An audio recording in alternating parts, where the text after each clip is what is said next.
Masechta Sanhedrin. We're starting from Daf Lamed Vav Amud Aleph. It's around 11 to 12 lines from the top, starting from the words Dinei Mamanis. So, a quote of the Mishnah that when it comes to laws of Mamanis or Tumavataris, so over there, when we start asking the Dayanim, to see what's their opinion, we start from we start from the top Dayan, from the head of the Sanhedrin. But when it comes to nefashis, dealing with killing a person, so with which judge should we start off with? With the lowest ones. Why? Because if you're going to start off with the top ones, everybody has to listen to the top dayan. So nobody's going to say their own opinion, being that the top judge paskined his psak. And you can't go any higher than that? No, if we're saying that the Rosh, the head of the Sanhedrin, paskin one way, everybody's going to follow. And we want everybody to say their own opinion. That's why we start from the smallest one. I was in the Bezin of Rebbe, between the number of the Hayonim over there.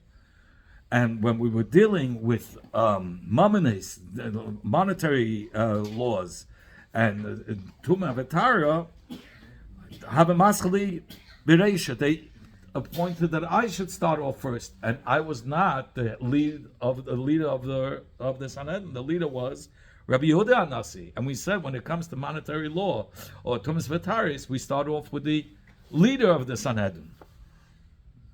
That's what the Gemara is going to ask. We learned that we're supposed to start off with the one who's the leader of the whole Sanhedrin. How is it that Rav was the one to start off?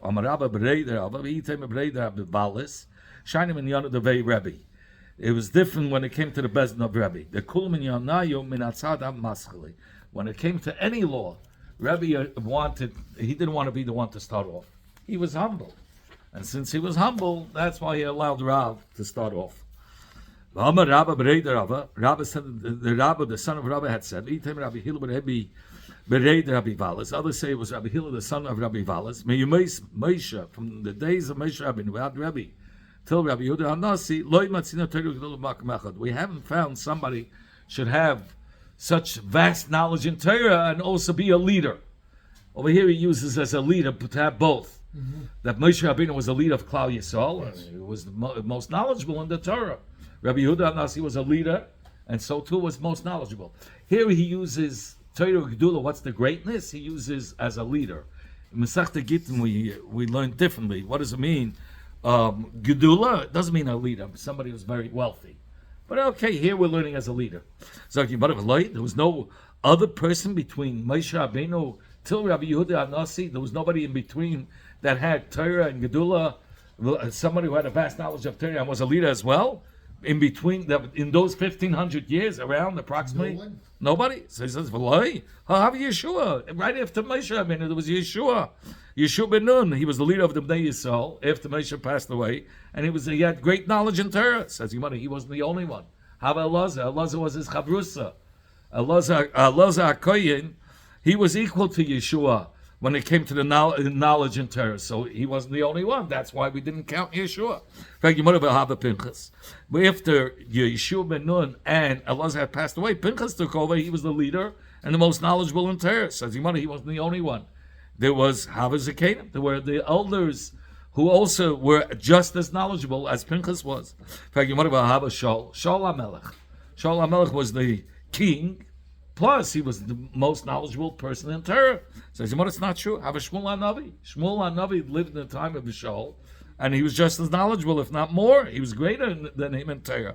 So, but Shmuel passed away. So, after Shmuel passed away, Shaul was the only one who had the great knowledge, and plus a king.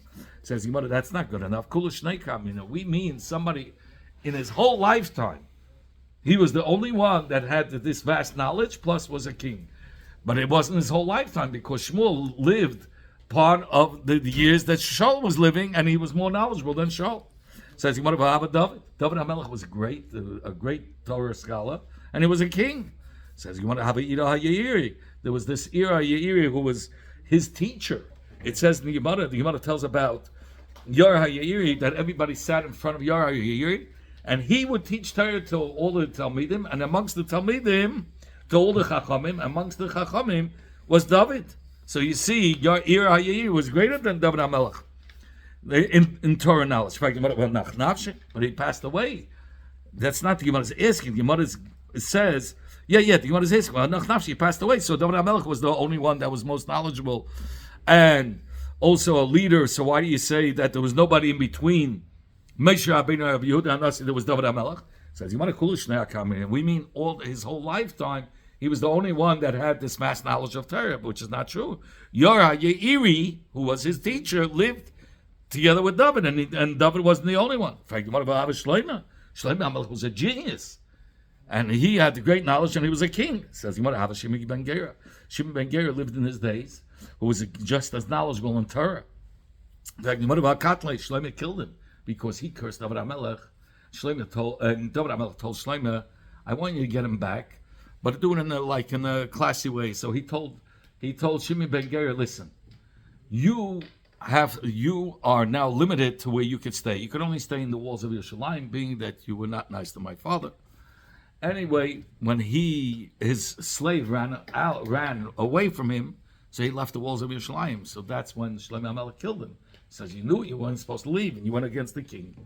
Says the Gemara, but so Shimon ben Gera was killed, so Shlomo HaMelech was the only great knowledgeable person in Torah and king. Says, we mean it has to be his whole lifetime. And part of his lifetime, Shimon ben Gera lived. So he wasn't the only one who had this vast knowledge. In fact, you might have Chizkiah was the king of the Eden. He was a great Torah scholar in his generation. He was a king. Says you want to have a Shevna.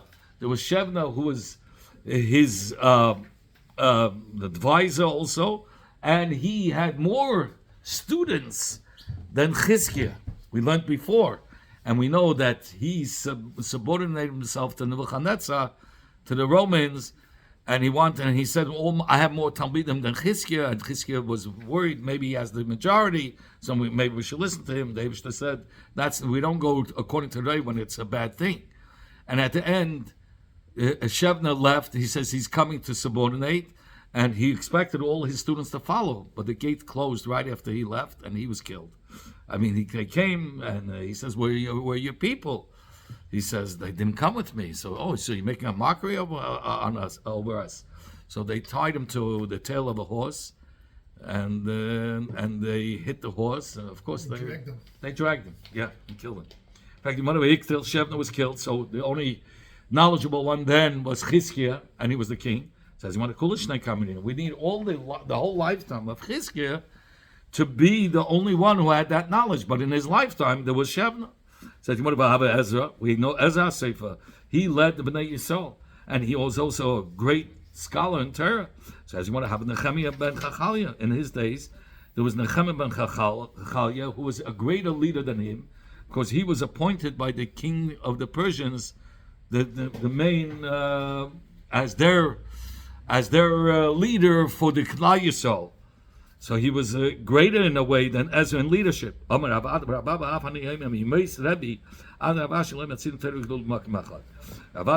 said, I also say, from the days of Rebbe till the Ravashi, we don't find anybody as great as knowledge and Torah and being a leader. So here you have now three people. You had so far Moshe Rabbeinu, who taught us Mikra. You had Rebbe who taught us Mishnah. And now you have Ravashi who taught us the Braises. Here you have. So he's Braises are similar to Mishnahs, but he brought in Toseftas and Braises. So the Gemara says that Ravashi, we don't find. So Ravashi was the was after Rebbe. Between Rebbe and Ravashi, there was nobody as great as Ravashi who had both Torah knowledge plus a leader. In fact, no, Hunam bar Nasan. There was Hunam bar Nasan who was a leader, and he also was knowledgeable in Torah, but he was a leader. Says Hunam bar Nasan Hunam bar Nasan subordinated himself to Ravashi. So you find that Ravashi was greater in leadership than Hunam bar Nasan. Okay, we're up to Din Nefashis. On the bottom? Yeah, Din Nefashis. You'll see right here, the two dots. Din nefashis maschilim b'natzad. When it comes to din nefashis, laws of a life, a person to be judged for his life. So who do we start with? Which dayan? We start from the lowest ones, like we said before. Because if we'll start with the top ones, then everybody will agree to whatever the top one is saying. So therefore we start from the lowest ones. Yes, from where do we know this? It says, that said, it says in the Pasuk, Loisan al Riv, and we dash in that the command of the Pasuk is Loisana al Rav. What does it mean? That you shouldn't argue with on the words of the greatest of the Dayanim, of the leader of the Dayanim, or the greatest of the Dayanim. So therefore, if the greatest of the Dayanim, will be the first one and will be Mechayiv, will say that this person is supposed to be convicted, nobody's going to argue. Because he's the leader, and it says Loisan Arav. You shouldn't argue with the leader of the Sanhedrin. Rabbi Baba Chana says in the name of Rabbi Yechnan, we learn out from this pasuk. What does it say? It says about Novis HaKarmeli, who rebelled against David HaMelech. It says, Vayemer David la'anoshav. David said to his people, Chigu ish eschabi, everyone girdle your swords. Vayachu ish chabi, and the people girdled their swords. And then it says, Vayach gam David escharbi. The last one to girdle his sword was David, meaning at the end, David is one that when he girdled his sword, that's when he was convicted, and not just and they executed him. So you see, they kill him. They killed Novis HaKarmeli. But who was the last one to make the decision? Who girdled the last? Who was the last one to girdle the sword? Was David. David was the leader. So you see, the leader goes last. You start off with the smallest one, and the leader is last, because if he would start off, then nobody would argue with him. It says that a person could teach his Talmud, the halachas that are negeya to the laws of nefashis. Let's say they're sitting in Bezdin, and they're contemplating what should we convict, not convict, and he sees one of the dayanim who he looks up to, and he says, "I'm not clear with this law. Could you explain me?" And he gives him his opinion.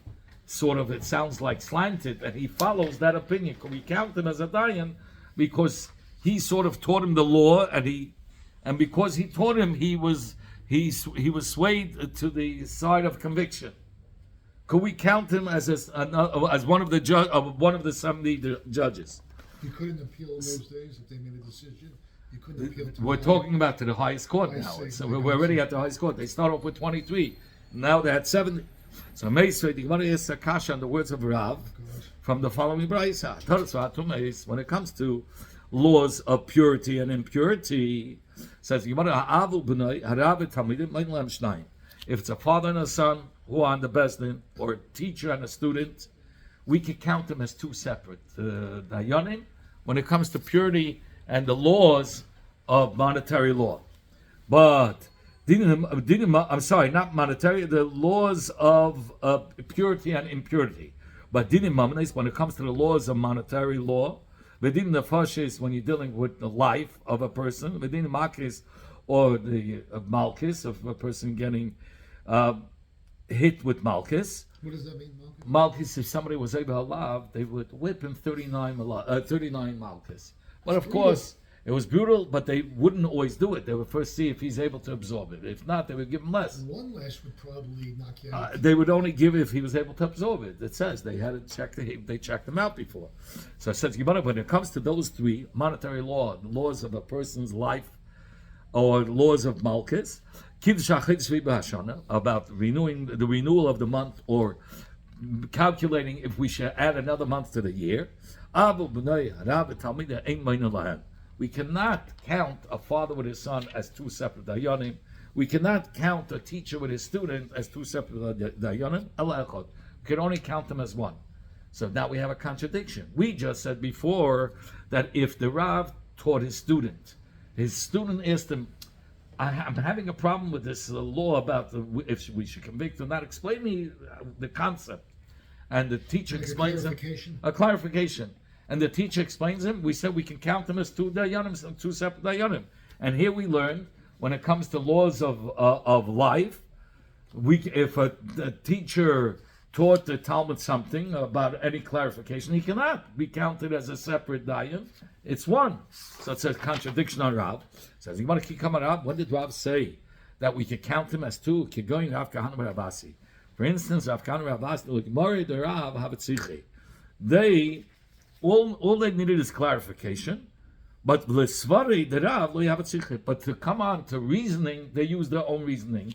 And sometimes they would compare it to another case and another halacha. So they were independent when it came to saying their opinion. Yes, they want to know the clarification of the law, right, but they could come to their opinion that would be the opposite of what the teacher said. Therefore you can count them as a second one. But if it was somebody who couldn't think independently, so yeah, you're right. We wouldn't count him as a separate dayan. Rabbi Abo had said, "Asadat barim yeshbein dinim mamanis le'dinim nefashis." We learned that there are 10 differences between dinim mamanis and dinim nefashis. V'kulan ein noyegim b'shei haniskel. All these dinim don't apply.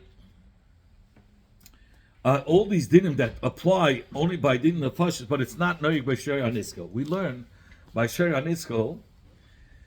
The pasuk says that v'gam ba'ol of yumas, by Shor Niskel, and we compare the Shor to the Bailim, that just like the Bailim, when a person is being accused of killing somebody, he's judged in front of 23 Dayanim. So too, when a Shor killed somebody, in order to kill the Shor, it has to be judged in front of 23 Dayanim. Why 23? What's the Gematria? Because that's the small Sanhedrin. Well, we need 23 that there should be Rav, a majority. Just 20, like almost like 10 for Because what are you going to have? 10 and 10, 11 and 10. It's 21.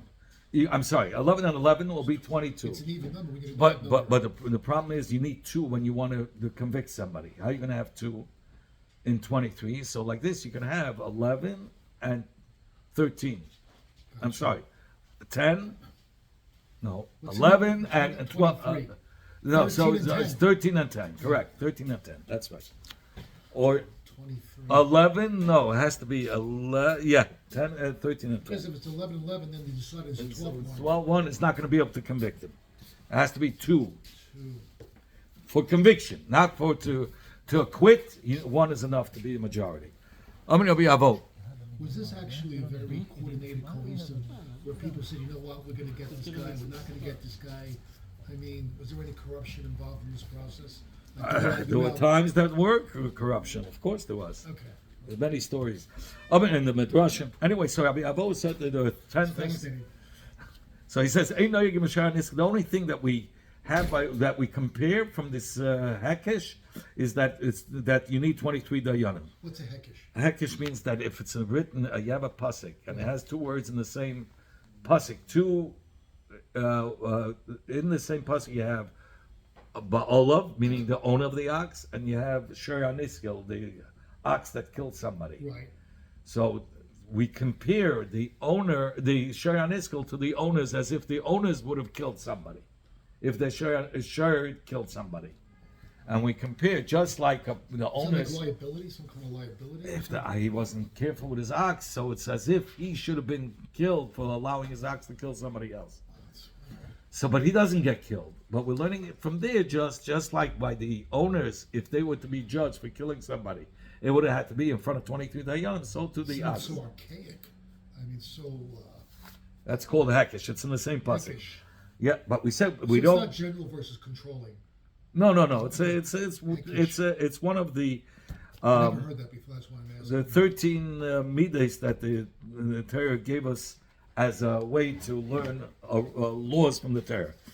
Anyway, so here he says it's only, but not benegeya, but it's not the same when it, like I just told you, when it comes to convicting a person. You need 2. But by ox that killed, and we have judges, and it's even 1, a majority of 1, we can kill the ox. So it's mutter. It's to kill. You don't have to have 2, a majority of 2. It's not this. All the other laws that apply by a man killing doesn't apply by an ox that killed. Gotcha. What do we know? That it says in the pasuk, it says that you shouldn't sway the Avyencha Beriba, meaning treat him and convict him with a majority of one. You need a majority of two. So where do we see that? Only if it's a judgment of a Avyencha, meaning a person who is ani. Iatamata, you cannot sway or paskin on the majority of only one dying. But when it comes to Shara Niskil, we could go according to the majority. How do we know we learned that out from this pasuk? Because just to learn out that you don't kill by a majority of one, that we have a separate pasuk. And that pasuk we learned that it says Loisiya achar rabim l'ra'os. We had a separate pasuk that teaches us that you cannot go according to the majority of one. So obviously here, what is he saying it again? That you don't go according to the majority of one. He wants to tell you the only place where you don't go according to the majority of one is by a person. But by an ox that kills, you can go according to the majority of one. The Gemara now asks, on the words of Rabbi Vo, in our Mishnah we enumerated 10 differences between din nefashis and din mamas. So the Gemara is asking Hatisha, but there's only 9. And amongst the 9 and 10, we're talking about how many dayanim, how many judges do you need to sit? A minimum? 23. 23. Very good. By both. So what we want to say that the majority, one of the differences is that by a person, the majority for conviction is 2. For an animal is 1. For animals 1. That's one of the differences. And another difference was that we said that only what type of people could sit on the Sanhedrin. Only somebody who's not a mamzer, somebody who's has to be of great lineage. He has to have good lineage. If not, he cannot sit on it. Mamzer is like the form, the defective. No, a mamzer is somebody who was born from an illegal marriage. Not an illegal marriage. Illegal, it's a bastard. That's what it says. The money that you can't count in between the Sanhedrin and Gemara. But when it comes to small bezin of 3, you could count. Says Yimada. So that's another difference. Says Yimada. That's the same difference. Says Yimada. You learned that it's 10. So the Yimada explains Mishum Dein Akol Kshein. You said not everybody's kosher when it comes to the 23 dayanim. They have to be of good lineage. And then you said you need 23 dayanim. Chadahi. It's one and the same. You said that you're not allowed to have. Not everybody's kosher. When it comes to din nefashis, not everybody is qualified to be on the bezin. That's what you said. Meaning a mamzer is not allowed to be. And then you said that another difference is that you need 23 dayanim. You need to have 23 dayanim by din nefashis. The moment you said you need 23 dayanim by din nefashis, automatically you cannot have a mamzer. It's one and the same. So how do you count it as 2 separate ones? So the Gemara says, so we're stuck with the kasha. Says the Gemara, you're right. We have a difference to make up for that 10th difference. The Tanya that we learned in the Braisa, Ema Shivim Sanhedrin, Zak Mesaris. You cannot place a person to sit on as a judge to judge a case of somebody's life or death, or if he's an old man or a person cannot procreate. He's a saris. He's impotent. Okay, or he was castrated. Yeah, but and somebody who doesn't have any children cannot sit on that bezna. So if he's old, if he's impotent, he has no children, right? Because he's exempt. Because he doesn't have the pity. Who decided this? This is really Sanhedrin? The Sanhedrin decided, and because they don't have Rahmanis. There's a reasoning behind it. They don't have pity. When somebody has children, he has more pity. It says the Gemara, Rabbi Yehuda adds, even somebody who could have children, but he's a achzer, he's a vicious person. Achzer. Yeah. It's vicious. He's a vicious person. Even if he's young and has children, we don't allow him to sit on the bezna. Huh? Ibn Chacham, that's fine. Okay, that's nothing wrong. Says the Gemara v'chilu fayem b'meisis. But the reverse is when it comes to somebody who encourages people to commit the sin of idol worship. He's wicked. That person, we can have anybody. we're allowed to put anybody on the bezdin, even arza, even somebody who's obnoxious, who is vicious, and even somebody who doesn't have children. The Achman Amir, because the Torah says by somebody who encourages other people to sin, the sin of Avodah Zarah, it says v'lo yisachno, you shouldn't have pity on him. V'lo yischasa love, and you shouldn't protect him. Okay, going back to the Mishnah, everybody is qualified to judge when it comes to laws, monetary law. What is hakoil? He's saying everybody. What are you including? We're coming to include a mamza. Says From an illegal marriage? From a legal marriage, a bastard. We already had learned this. We learned in another Mishnah that whoever is fit to sit on the bezdin to judge laws of life or death is fit to judge on monetary law. But there are those that are fit or qualified to judge a monetary law, but they're not fit to judge on life and death. The Gemara asked, what are you coming to include here? To include a mamzer. That a mamzer cannot sit, is qualified for monetary law, but is not qualified to sit on a bezdin to judge about life or death. Says the Gemara. So we already learned this in another Mishnah. So how can you say this? Our Mishnah is coming to teach us that a mamzer is kosher to judge when it comes to monetary law. And the one is coming to include a convert, and one is coming to include a mamzer that they both could sit and judge on monetary law. We need both cases. Why are they not disqualified, these two? Oh, so he's going to explain. Why do we need both to tell us that they're qualified? We'll get to it in a second. If you would only say ger, a ger could marry into the Jewish nation. Aval mamzer, a malay, mamzer cannot. A mamzer can marry only a mamzeris, but they cannot marry a regular Jewish woman. And if you're going to say just the case of mamzer, I'll say okay, but the mamzer comes from a Jewish mother. A gay doesn't come from a Jewish mother. A malay. And so I would have said that he's not kosher to judge, and not qualified to judge. What do you mean kosher? Kosher means from a Jewish mother. He came from a Goya. A shiksa. A shiksa. He came from a shiksa. So I would have, and he converted. So I would have thought he's not qualified to sit as a judge by monetary law. They can't find anybody better than these people. I'm sure they could if they can't, but you could use them too by monetary law. You could. See, that's why we need both. It's more flexible. Yeah, but not when it comes to the laws of life or death. You can't let them. There we have a pasuk that have to be of good yichus. I don't know what the yichus. Yeah, I don't know the English word for it. Yichidus, you said? No, yichus.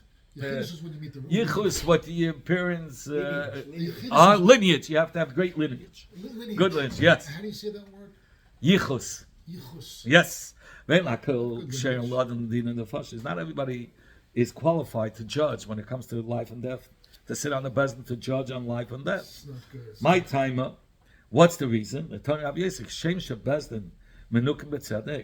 Just like bezdin, meaning the people who are sitting on the bezdin, we're not concerned that they